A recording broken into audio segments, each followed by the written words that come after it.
What is lactic acidosis? Let's talk about it. But first, let's cover the basics. Our bodies need energy to move, and this energy comes from the food we eat. When we digest food, it turns into a type of blood sugar called glucose. It can be used immediately as energy to move, or stored in our bodies to be used later.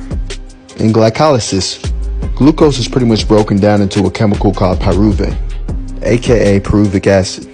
When enough oxygen from the air we breathe is around, it can be used as energy. Now, if there isn't any oxygen around, pyruvate is converted into lactate instead, aka lactic acid. This chemical ends up in the bloodstream where it is sent to the liver to make more glucose to be used as energy to help us move, or exhaled out of our bodies as carbon dioxide. Okay, listen up. Lactic acidosis occurs when way too much lactic acid builds up in the bloodstream faster than the body can get rid of as carbon dioxide or convert to glucose. So what can cause this? There are a number of causes ranging from diseases to even medications. And as you can imagine, this can lead to a number of very uncomfortable symptoms. One common cause of lactic acidosis is intense exercise. With increased exercise intensity, there may not be enough oxygen from the air you breathe for your body to use to make energy, and thus lactic acid is made.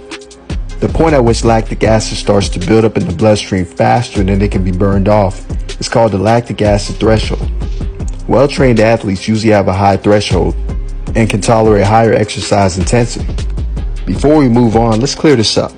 Lactic acidosis from exercise can cause temporary muscle soreness, usually only lasting a couple of minutes to a few hours, up until you breathe it out as carbon dioxide or your liver clears it up. That soreness you feel days after exercise, aka delayed onset muscle soreness, DOMS, isn't caused by lactic acid, but by microscopic tears in your muscles from that intense exercise session that are still healing. So how do we prevent excess lactic acid buildup during exercise and build up a high lactic acid threshold? Here are some keys to success. Okay, now you know what lactic acidosis is. If you take anything away from this, just know that lactic acid does not cause DOMS.